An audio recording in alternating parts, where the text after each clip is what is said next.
एक दिन मैं अपने दोस्त रोहन के साथ अपने घर में था।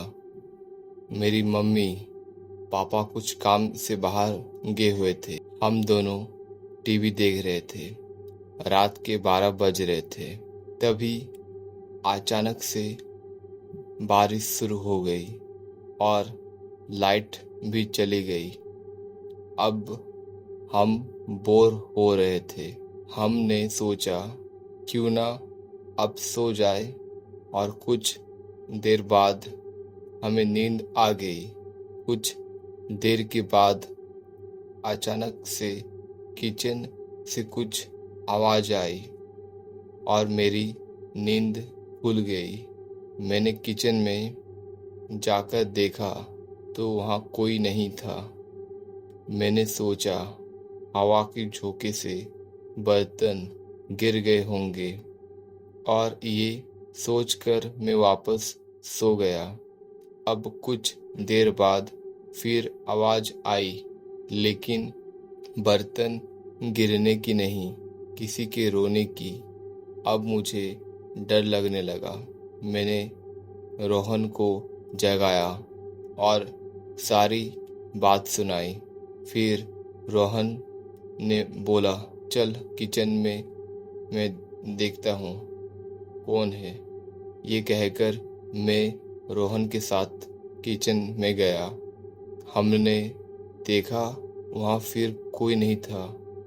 रोहन, तुम पागल हो गया? कोई भी तो नहीं है। मैंने सोचा जब कोई नहीं है तो रोने की आवाज़ किसकी थी। हम दोनों सोने के लिए गए। तभी रोहन ने कहा, मैं वॉशरूम होके आता हूँ। मुझे बहुत डर लग रहा था।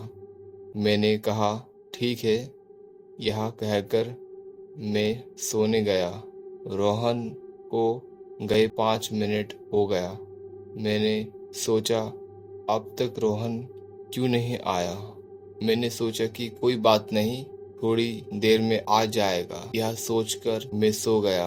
अब रोहन को गए हुए पूरा आधा घंटा हो चुका था। अब मुझे डर लगने लगा था कि अभी तक रोहन क्यों नहीं आया।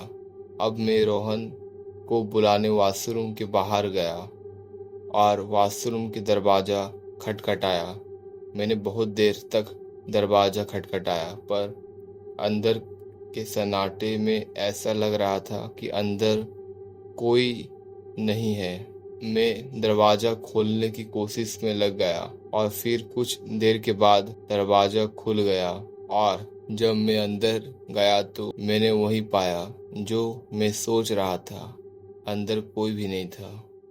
जैसे ही मैंने देखा कि रोहन वहाँ नहीं है तो मैं बहुत डर गया और लाइट तो गई हुई थी, इसीलिए मैंने टॉर्च जलाई हुई थी। अब मेरी टॉर्च भी बंद हो गई और फिर अचानक से टॉर्च की बत्ती वापस आ गई और जैसे ही मैं रोहन को ढूंढने के लिए वापस जाने के लिए पीछे मुड़ा, मैंने देखा कि रोहन की लाश बाथरूम में डोर वे पर पड़ी हुई थी। यह देखकर मैं बहुत डर गया और फटाफट से बिस्तर में जाकर रजाई ओढ़कर सो गया। मुझे नींद नहीं आ रही थी क्योंकि मैं बहुत डरा हुआ था। मैंने सोचा रोहन की यह हालत किसने की होगी। कुछ देर बाद मैंने रजाई हटाई और बाहर का नज़ारा देखा। मैंने देखा सब कुछ शांत था और तब मेरी जान में जान आई।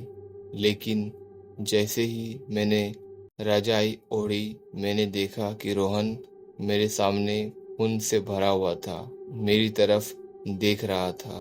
मेरे हाथ पैर जैसे एक जगह थम ही गए थे। मैं तो हिल भी नहीं पा रहा था।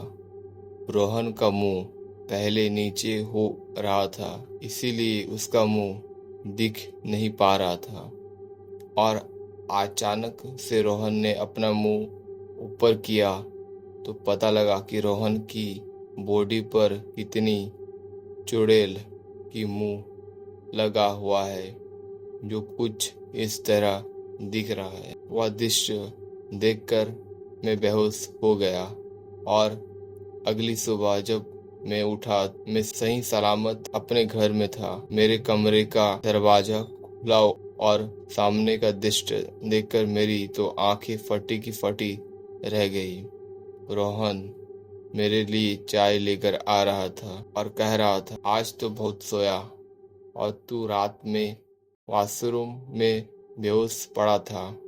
मैं वॉशरूम में गया तो मैंने तुझे देखा तो वहाँ बेहोश पड़ा हुआ था। क्या बात है, तू वहाँ बेहोश कैसे हो गया था? रोहन मुझसे सवाल पर सवाल पूछे जा रहा था। मैंने कुछ समझ में नहीं आ रहा था।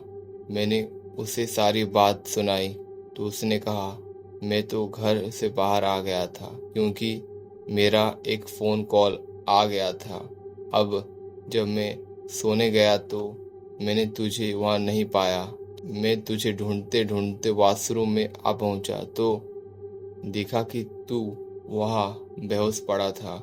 मैंने रोहन को कल रात की सारी बात सुनाई तो रोहन भी हैरान रह गया। उसने कहा, कल कह रहे थे कि किसी के रोने की आवाज आ रही थी, अब तुम मेरे बारे में पता नहीं क्या क्या बातें कर रहे हो।